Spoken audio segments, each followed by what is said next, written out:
तो आज हम MS एक्सेल के फॉर्मूलों को किस तरीके से अप्लाई करते हैं वो बताने वाले हैं। क्योंकि कुछ बच्चों की कमांड आई थी कि सर इसमें फॉर्मूले नहीं बन पा रहे हैं, एग्ज़ाम में प्रॉब्लम आती है, बहुत सारे क्वेश्चंस में दिक्कत आती है कि कैसे फार्मूले को बनाया जाए।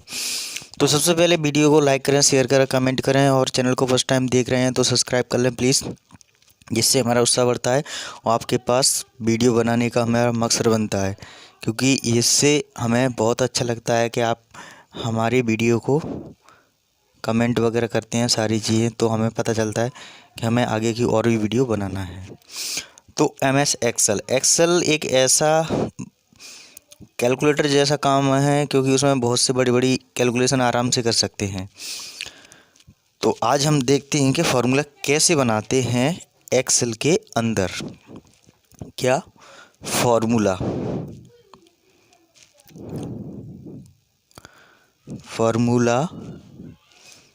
कैसे बनाया जाता है, ठीक है। तो वहाँ पे आपने देखा होगा एक्सेल के अंदर, सीट के अंदर, जैसे मैं अभी मान के चलो यहाँ पे 1 लिखा है, 2 लिखा है, 3 लिखा है, 4 5 6 7 8 अप टू ऐसे और भी चलता चला जाता है अनंत तक।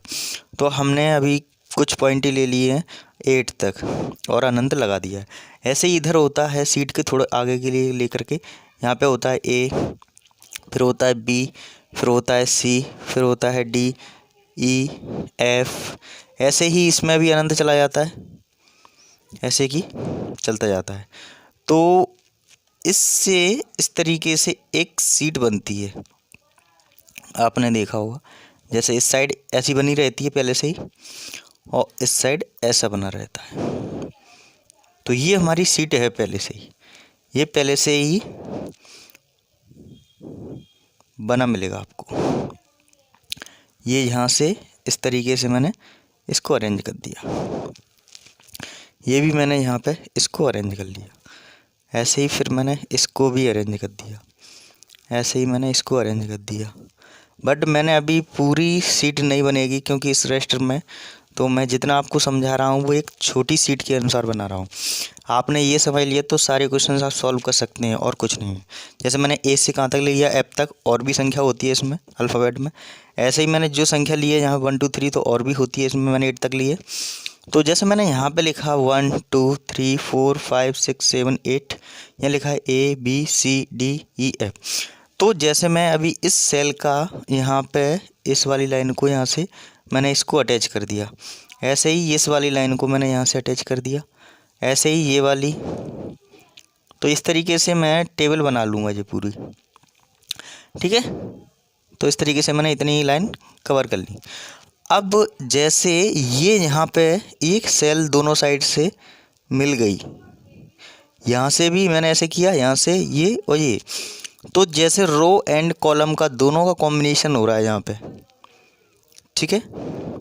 ये कॉलम है, ये रो है, तो दोनों में से ये आपका चौकोर बॉक्स आयताकार दिख रहा है, वर्गाकार, तो उसको हम क्या बोलते हैं, सेल। ये पूरे इस वाले बॉक्स को क्या बोला जाता है, सेल। ये आपको बिल्कुल ध्यान रखना है कि इसको क्या बोला जाता है। मैं यहाँ पे अलग से बना देता हूँ, जैसे मैंने ये बना दिया इस तरीके का।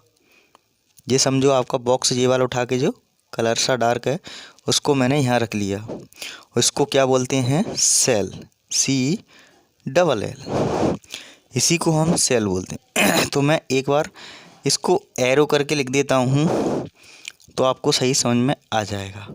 जैसे मैंने लिखा CLL, ये हमारा सेल है। अब मैं बात करूँ, ये तो सेल हो गई, ऐसे ये हो जाएगी, ये हो जाएगी, बहुत सारी सेल बन जाएंगी, ऐसे ही नीचे भी सेल बन जाएंगी, ऐसे ये बन जाएगी, रो में कॉलम में सेल सारी बनती चली जाएंगी, ठीक है। और रो एंड कॉलम को दोनों को मिला करके क्या बना रहा है, एक टेबल फॉर्मेट बना रहा है, जिसके अंदर हम फॉर्मूला देख रहे हैं, किसके अंदर, एक्सेल के अंदर देख रहे हैं। तो इसमें सबसे पहली मेन बात होती है, वो होती है सेल का एड्रेस डिफाइन करना। तो यहाँ सेल का एड्रेस देखो, एक इधर से चलेगा और एक इधर से चलेगा, ये हमारा रो एंड कॉलम दोनों का कॉम्बिनेशन देखना। ये को यहाँ से जाएगा ये और यहाँ से आएगा ये, तो यहाँ से क्या है 1, ठीक है, तो मैंने 1 रख लिया। यहाँ से क्या आ रहा है A, तो इस सेल का एड्रेस क्या हो गया, A1। क्या हुआ, इस सेल का एड्रेस A1। तो मैंने यहाँ पे लिखा जो सेल बनाई हुई है उसका एड्रेस क्या है। नेक्स्ट बना लेता हूँ यहाँ पे एक और सेल, जिससे आपको समझ में आ जाएगी। इसको सेल बोलते हैं इसी को मैंने लिखा A1। ये आगे पीछे कहीं भी लिख सकते हो, कोई इससे दिक्कत नहीं है। ये लिख गया A1। तो ये क्या हो गया, सेल का एड्रेस, सेल का ADDRES, ये हो गया सेल का एड्रेस। तो मैंने यहाँ पर रख लिया है 1 और A, इससे कोई दिक्कत नहीं है, आगे पीछे हो जाए कोई दिक्कत नहीं आएगी। तो ये हमारा सेल का एड्रेस बन गया। अब मैं सबका से एड्रेस बनाता जाऊँगा, जैसे यहाँ पे मैंने नेक्स्ट बना लिया, ठीक है। तो इसका क्या बन जाएगा, सेल का एड्रेस 1B, ऐसे ही यहाँ पे 1C, फिर नेक्स्ट 1D। इस तरीके से सेल का एड्रेस बनते चले जाएंगे। फिर बनेगा 1E, ठीक है, 1F, तो बनता चला गया, और अप टू और भी बनते चले जाएंगे। इस तरीके से ये साल के सभी के अंदर जो सेल है उनके एड्रेस हमने इनको डिफाइन कर लिया 1 बाई 1। ये क्लियर। अब नेक्स्ट देखिए, जैसे मैं 2 पे जाता हूँ तो 2 का कॉम्बिनेशन कहाँ आएगा, यहाँ पे। तो सबसे पहले मैं क्या लिखूँगा 2, और यहाँ से क्या है, ये कॉम्बिनेशन क्या बनना है, A। तो ये क्या बन जाएगा 2A, फिर यहाँ पे 2V, फिर यहाँ पे 2, यहाँ से C, फिर यहाँ से 2, यहाँ से D, फिर यहाँ से 2, यहाँ से E, फिर यहाँ से 2 और यहाँ से F। तो इस तरीके से ये भी सेल हमारी डिफाइन हो गई।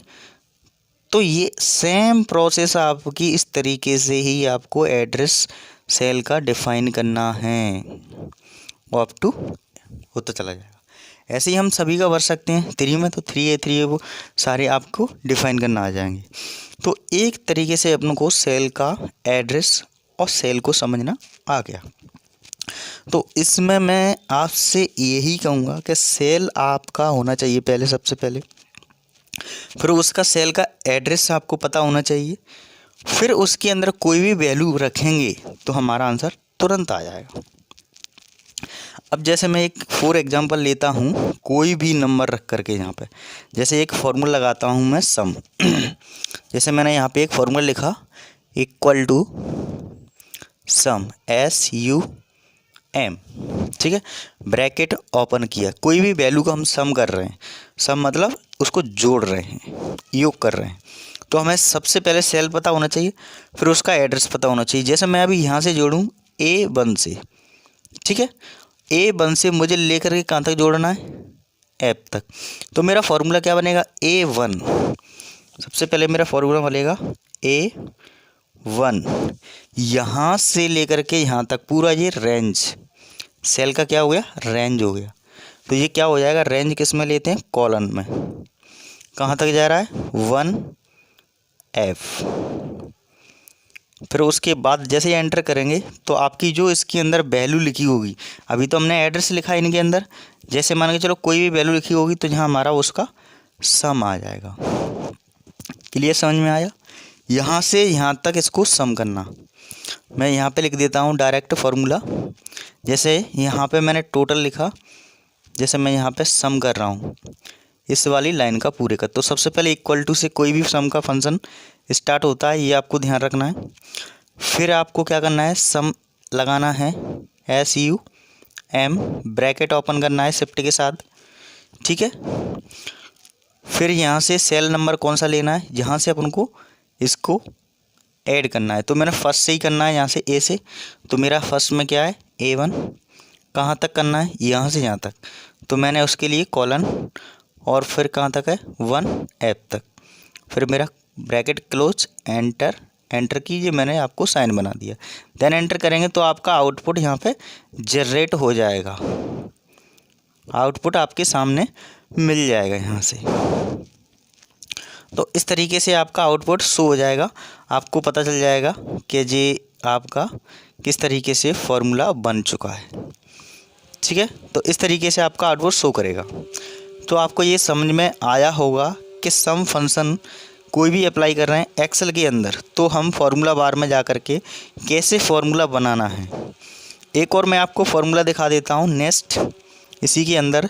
जैसे मैंने लगाया इक्वल टू सम लिखा SUM ब्रैकेट ओपन किया। जैसे मैं आपको मान के चलो ये तो आप बना सकते हैं। अब मैं जैसे आपको एक 4 या 5 या 6 या 8 का कोई भी एक बता देता हूँ। जैसे 6 का बता देते हैं, अलग दिख रहा है, तो मैं भी इसका फॉर्मूला बनाता हूँ यहाँ से लेकर के, और मुझे यहाँ तक पूरा ऐड करना है।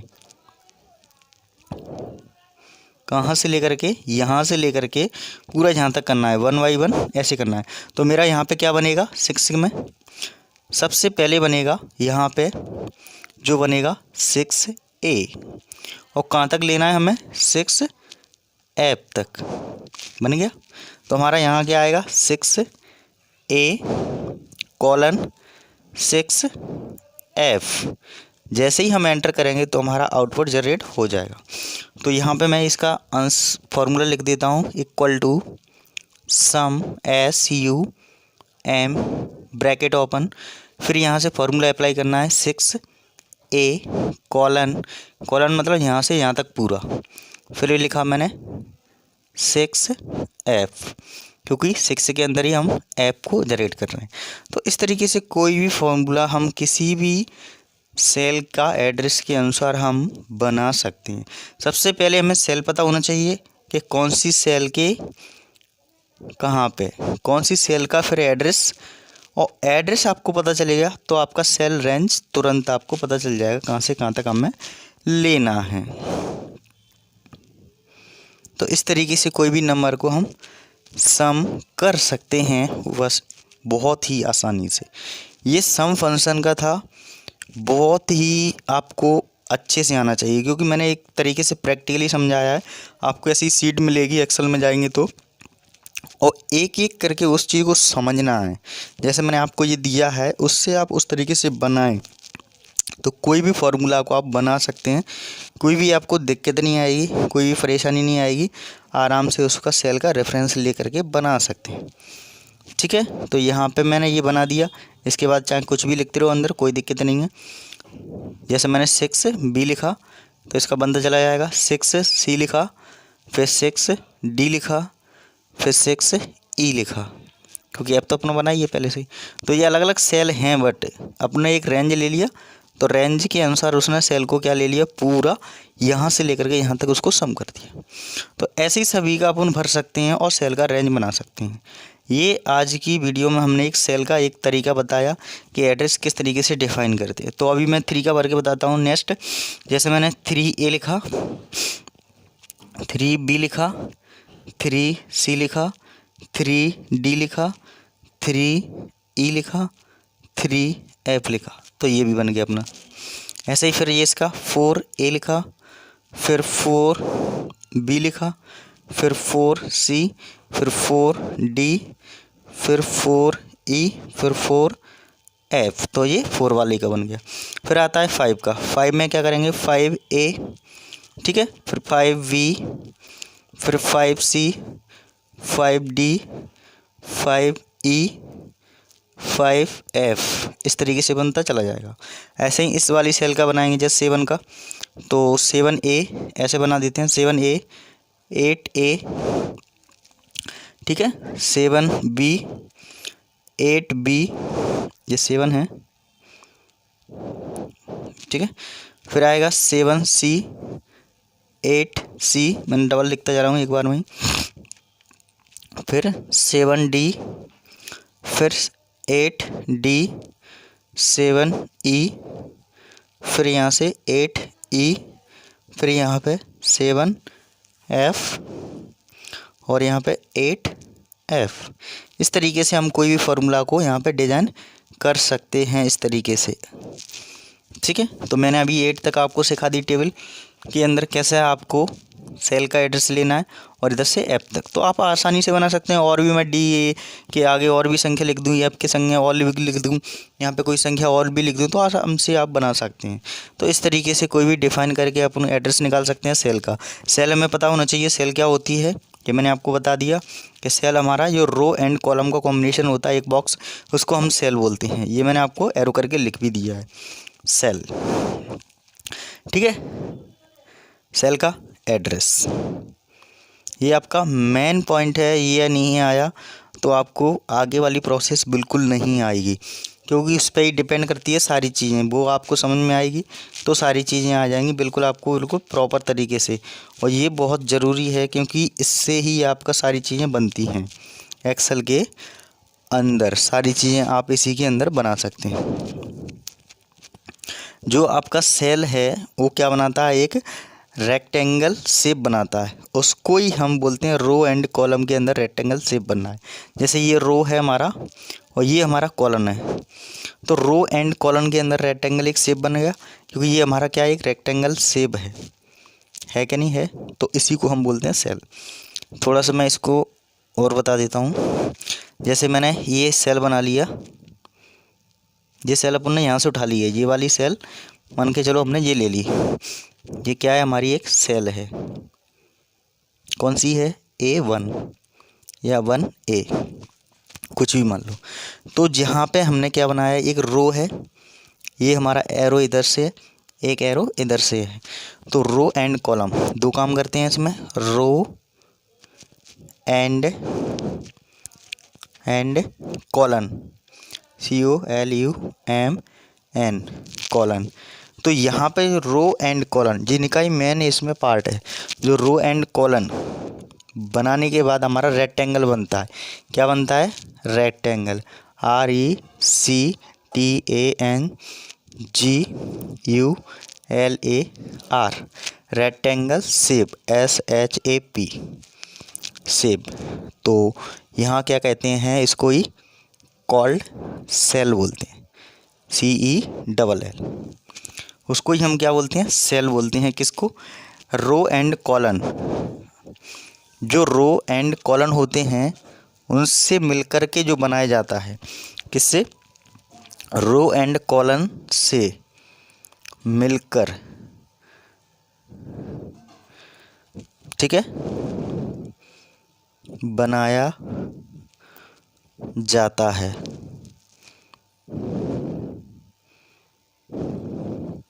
उसको हम क्या बोलते हैं, रेक्टेंगल शेप। उसी को हम बोलते हैं, उसी को सेल कहते हैं। ये मैंने यहाँ लिखा है सेल, उसी को हम सेल कहते हैं। तो ये सेल आपका आकृति पता चल गया, ऐसी आकृति होती है सेल की, ठीक है। उसके अंदर जो लिखा हुआ है उसको क्या बोलते हैं, एड्रेस। जैसे मैंने अभी यहाँ पे लिखा है A1, तो अंदर जो लिखा हुआ है, यहाँ पे जो अंदर लिखा है उसको क्या बोला जाता है, एड्रेस का, सेल का एड्रेस, ठीक है। तो इसको थोड़ा सा एक्सप्लेन कर ही देते हैं।